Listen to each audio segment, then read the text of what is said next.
బెజవాడలోని వరద ప్రభావిత ప్రాంతాల్లో ఈరోజు ఆంధ్రప్రదేశ్ ముఖ్యమంత్రి నారా చంద్రబాబు గారితో పాటుగా ఆంధ్రప్రదేశ్ మంత్రివర్యులు డోలా బాలవీరాంజనేయ స్వామి గారు వైఎస్ఆర్ కాలనీలో పర్యటన చేసి ఇక్కడ పరిస్థితులు ఎలా ఉన్నాయి అనేది ఆయన తెలుసుకొని ఇక్కడ ప్రజల సమస్యలను తీర్చేలాగా అధికారులకు ఆదేశాలు జారీ చేసినటువంటి నేపథ్యంలోనే ప్రస్తుతం డోలా బాలవీరాంజనేయ స్వామి గారు మనతో ఉన్నారు.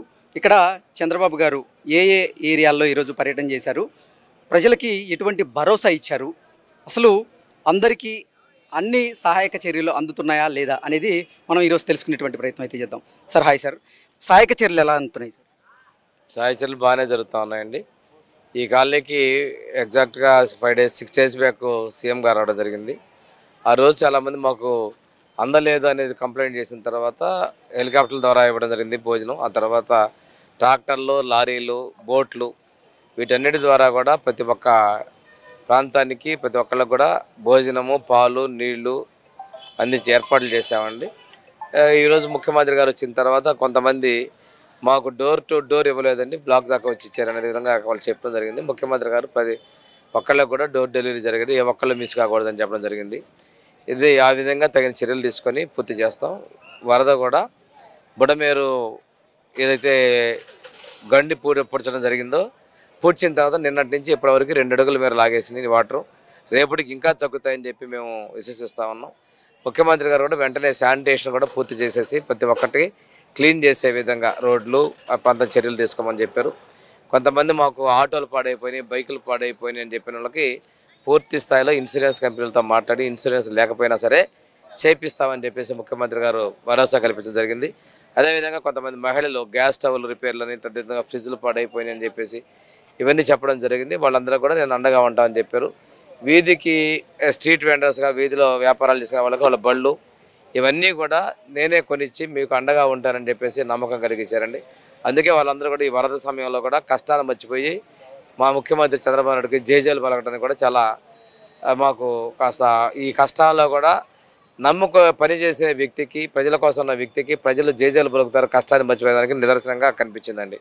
బుడమేరు పొంగి పొరలడానికి, బుడమేరుకి గండి పడడానికి కారణం చంద్రబాబు గారిని, ఇది మానవ తప్పిదం వల్ల జరిగినటువంటి విపత్తు అంటూ విపక్ష నేత అయినటువంటి జగన్మోహన్ రెడ్డి గారు చంద్రబాబు గారి మీద బురద జల్లేటువంటి ప్రయత్నం చేస్తూ ఉన్నారు. కానీ ఈ 6 రోజుల్లో వైఎస్ఆర్సీపీ అధినేత జగన్మోహన్ రెడ్డి క్షేత్రస్థాయిలో ఎక్కడా కనపడలా. 1-2 సార్లు వచ్చి ఆయన పరిస్థితులు చూసేటువంటి ప్రయత్నం చేశారు, కానీ తర్వాత ఎక్కడా కనిపించలేదు. కానీ తెలుగుదేశం పార్టీ మీద అలాగే ముఖ్యమంత్రి గారి వారి మీద బురద జల్లేటువంటి ప్రయత్నం చేస్తూ ఉన్నారు. దీన్ని ఎలా చూడాలంటారు? కొత్త ఏం కాదండి, బురద కాదు, చాలా నీచంగా మాట్లాడారు, ప్రజలు గమనించారు, తీర్పిచ్చారు, అయినా సిగ్గురాల. ఈరోజు 8 రోజులు అయింది, 2 రోజులే వచ్చాడు. లండన్ పోదాం అనుకున్నాడు, కోర్టు పర్మిషన్ ఇవ్వాల, అందుకోసం ఏదో మేకప్ చేయాలి. మరి ఇన్ని రోజులు ఏమైపోయావు నువ్వు? నిజంగా సేవ చేయాలనుకున్న ప్రతి క్షేత్రాలకు రా. ఏదో గొప్పగా నేను కోటి అన్నాడు, తర్వాత ఇంకో కోటి ఇచ్చామని అన్నారు. ఎవరికి ఇచ్చారు? ఏం చేశారు? ఇది మీ మీడియా ఒకటి ఉందని చెప్పి దానిలో ప్రచారం చేసుకుంటున్నావు. ఈ తప్పేదో నిజమే, నువ్వు చేసినటువంటి పాపాల ఫలితమే ఈరోజు బుర్రమేరు గండి పట్టడానికి కారణం. ఆ రోజు ఆధునికడకు తెలుగుదేశం ప్రభుత్వం ఇచ్చిన గ్రాంట్ నువ్వు నిర్దాక్షిణ్యంగా జీవో ఇచ్చి ఆపేసింది నువ్వు కాదా జగన్మోహన్ రెడ్డిని అడుగుతా ఉన్నా. ఈరోజు నేను ఇంకోటి కూడా చెప్తున్నా, ప్రకాశం బ్యారేజీ గేట్లకు పడవలు తగలటం కూడా కొట్టరే, అది నీ కొట్టరని కూడా నేను చెప్తా ఉన్నా. ఇన్ని కుట్రలు చేస్తా ఈ ప్రభుత్వానికి 3 నెలలు కూడా పూర్తి కాకముందే నువ్వేదో చేద్దామనుకున్నా ప్రజలు నిన్ను విశ్వసించరు. ఆ రోజు నువ్వు సోషల్ మీడియా కేసులు అన్నిటికీ భయపడ్డ ప్రజలు ఒక్క ఓటు అనే ఆయుధం తీర్పిచ్చారు. ఈరోజు నేను నమ్మటం లేదు. పనిచేసేటువంటి వ్యక్తులను విమర్శించడం తగదు, నీకు ఇచ్చిన తీర్పుని నువ్వు గౌరవించుకొని ఇంట్లో పడుకోమని చెప్పి ప్రజలు చెప్తా ఉన్నారు. నీకు విమర్శ చేసేటువంటి స్థాయి కూడా లేదు జగన్మోహన్ రెడ్డి అని చెప్పి ప్రజలు అనుకుంటున్నారు. ఓకే, 2014 నుంచి 2019 వరకు నారా చంద్రబాబు గారు జలవనరుల శాఖ ఆధ్వర్యంలో మొత్తంగా 198 అభివృద్ధి కార్యక్రమాలను ప్రారంభించారు. అందులో భాగంగానే బుడమేరు పునరుద్ధరణ పనులు కూడా దాంట్లోనే ఉన్నాయి. కానీ జగన్మోహన్ రెడ్డి ముఖ్యమంత్రిగా వచ్చిన తరువాత ఒక్క సంతకంతో ఆ అభివృద్ధి కార్యక్రమాలన్నింటినీ కూడా ఆపేశారు. కేవలం చంద్రబాబు గారికి పేరు వస్తుందనే ఉద్దేశంతోనే జగన్మోహన్ రెడ్డి కక్ష సాధింపు చర్యల్లో భాగంగానే అలా ఆపేశారు అంటూ ఆయన మీద కొన్ని ఆరోపణలు వస్తున్నాయి. దీని మీద ఏమంటారు? నిజంగా అది వాస్తవమే, నేను ఇంతకుముందే చెప్పాను. ఆ రోజు మేము అభివృద్ధి కోసం దానికి బుడమేరు వెడల్పు చేసి రివిట్మెంట్ ఇవన్నీ చేసి చెప్పేసి దాన్ని ఆపేసింది వాస్తవమే కదా. ఆ జీవోలు బయటకు వచ్చాయి, పేపర్లో కూడా పబ్లిష్ చేశారు, చరిత్ర ఎక్కడికి పోదు, రికార్డుల్లో ఉన్నాయి. ఆ రోజు నువ్వు రహస్యంగా జీవోలు ఉంచావు, ఈరోజు జీవోలు బయటకు వచ్చినాయి. రెండోది, నువ్వు ఇంతటితోటే బురద అభివృద్ధి అని తింటావు. అమరావతిని ఆపావు, పోలవరం ఆపావు, ఈరోజు బుడమేరు ప్రాజెక్టు చెప్పుకోవడం పోతే చాలా ఉన్నాయి నువ్వు చేసినటువంటి పనులు. ఇవన్నీ కూడా నీకు అభివృద్ధి అంటే తెలియదు, ఇటువంటి ముందు చూపు లేదు, ఏదో చేస్తున్నావు అనుకున్నావు. ఎమ్మెల్సీలకు వేస్తే నవ్వాటలను మాట్లాడావు, ప్రజలు తీర్పిచ్చారు. ఈరోజు నువ్వు బురద జల్లిన నమ్మరు. ఒక ముఖ్యమంత్రిగా ఉండి క్షేత్రస్థాయి పర్యటనలు చేస్తావంటే నువ్వు ఏదో విమర్శిస్తావు. ఈ జక్కంపూడి కాలనీకి 2 సార్లు వచ్చారు. ఆ రోజు పరిస్థితి ఈ రోజు పరిస్థితి చూడటానికి వచ్చాడు. జేసీబీ మీద 20 కిలోమీటర్ ప్రయాణం చేశాడు. నువ్వు ఎప్పుడు గాలిలో తిరిగేవని క్షేత్రాల నువ్వేమన్నావు, వరద వస్తుంటే నేను కలెక్టర్ చెప్తా, వారం రోజులు నేను వచ్చాక అంతా అయిపోవాలన్నావు. 8 రోజులు అయింది. నీ మాట ప్రకారం ఉంటే ఈరోజు ఇంకా ఉండేది.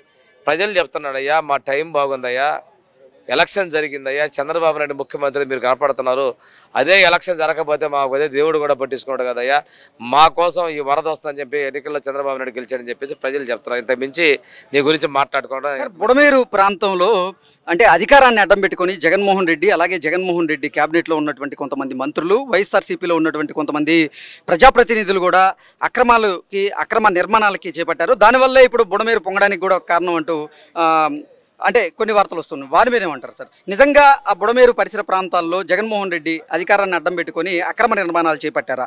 ఒకవేళ చేపడితే ఇప్పుడు చంద్రబాబు గారు దాని మీద ఇటువంటి చర్యలు తీసుకునే అవకాశం ఉందంటే ఏం చెప్తారు? బుడమేరు ప్రాంతాన్ని ఆక్రమించుకుంది, అందుకోసమే పనులు అయిపోయింది అనేది ప్రజలు లోకం కూడైకి వస్తూ ఉంది, వాస్తవం. మేము మళ్ళీ తిరిగి బుడమేరు ప్రాజెక్టుని అభివృద్ధి చేస్తాం. మళ్ళీ కూడా ఈ విజయవాడ ప్రాంతంలో వరద రాకుండా ఉండేదని తగిన చర్యలు తీసుకుంటామని మన ముఖ్యమంత్రిగా చెప్పారండి.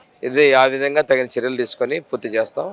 వరద కూడా బుడమేరు ఏదైతే గండి పూడ్చడం జరిగిందో పూడ్చిన తర్వాత నిన్నటి నుంచి ఇప్పటివరకు 2 అడుగుల మేర లాగేసినాయి వాటరు. రేపటికి ఇంకా తగ్గుతాయని చెప్పి మేము విశ్వసిస్తూ ఉన్నాం. ముఖ్యమంత్రి గారు కూడా వెంటనే శానిటేషన్ కూడా పూర్తి చేసేసి ప్రతి ఒక్కటి క్లీన్ చేసే విధంగా రోడ్లు ఆ ప్రాంతం చర్యలు తీసుకోమని చెప్పారు. చేపిస్తామని చెప్పేసి ముఖ్యమంత్రి గారు భరోసా కల్పించడం జరిగింది. అదేవిధంగా కొంతమంది మహిళలు గ్యాస్ స్టవ్లు రిపేర్లని, తదితరంగా ఫ్రిడ్జ్లు పాడైపోయినాయి అని చెప్పేసి ఇవన్నీ చెప్పడం జరిగింది. వాళ్ళందరూ కూడా నేను అండగా ఉంటామని చెప్పారు. వీధికి స్ట్రీట్ వెండర్స్గా వీధిలో వ్యాపారాలు చేసుకునే వాళ్ళకి వాళ్ళ బళ్ళు ఇవన్నీ కూడా నేనే కొనిచ్చి మీకు అండగా ఉంటానని చెప్పేసి నమ్మకం కలిగించారండి. అందుకే వాళ్ళందరూ కూడా ఈ వరద సమయంలో కూడా కష్టాలు మర్చిపోయి మా ముఖ్యమంత్రి చంద్రబాబు నాయుడుకి జేజేలు పలకడానికి కూడా చాలా మాకు కాస్త ఈ కష్టాల్లో కూడా పనిచేసే వ్యక్తికి, ప్రజల కోసం ఉన్న వ్యక్తికి ప్రజలు జేజేలు పలుకుతారు కష్టాన్ని మర్చిపోయేదానికి నిదర్శనంగా కనిపించిందండి. Okay sir, thank you so much.